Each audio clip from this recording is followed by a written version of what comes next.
I thank the chairman, and I appreciate your leadership, Mr. Chairman, on this issue and bringing together one of the most impressive bipartisan groups and pieces of legislation that we've had. I want to thank you. I want to thank Congressman Gowdy. I also want to particularly thank Cedric Richmond and Hakeem Jeffries for their passion and work on this issue, spending countless hours working with us on this. I also want to thank Ranking Member Conyers and his passion for this. In the Senate, Senator Cornyn, Senator Lee, and Senator Booker have been particularly helpful in a good bipartisan way bringing this together.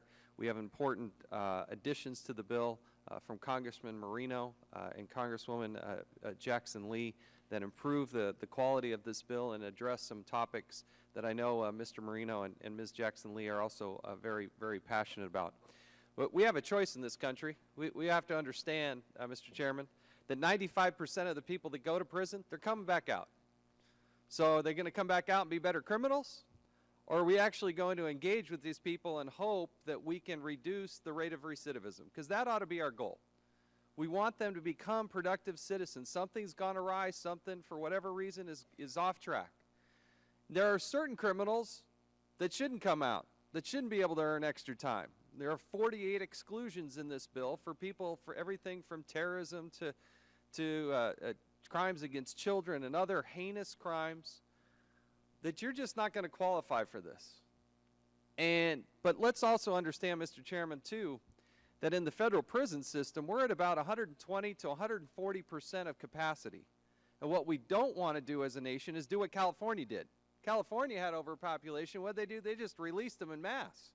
That is not the direction that we should be going. There should be a way to do what the states have done. And there are leading states out there like Texas and Utah and Ohio and South Carolina and Georgia that are actually reducing the rate of recidivism and saving billions of dollars along the way. I would point back to the Department of Justice Inspector General who testified before Congress in 2013, said, quote, "It's clear that something must be done. The department cannot solve this challenge by spending more money to operate more federal prisons unless it is prepared to make drastic cuts to other important areas of the department's operations." Let's understand that 1/3, roughly, of the Department of Justice budget goes to the Bureau of Prisons. 1/3. We're spending nearly $30,000 per person per year to incarcerate these folks. There's a punishment component. There is a debt to society. There are some very valid reasons, but there, as the states have learned, there are some key indicators that if, again, you're not engaged in some of the most heinous crimes, if you are participating in a post-sentencing world, in working at the prison, if you're furthering your education, if you're engaged in faith-based services, these are all key indicators that maybe you're moving in the right direction. And again, with 48 exclusions, let's learn from the states.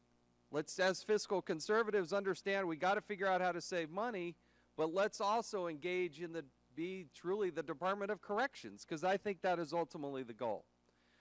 I want to, again, as I stated before with this amendment in the nature of a substitute, want to thank Mr. Marino. He included some important provisions regarding pepper spray that the people that work in our prisons, they do a very difficult job. We cannot thank them enough for what they do. He also has a provision there that dealing with gun lockers, something that should be easily dealt with.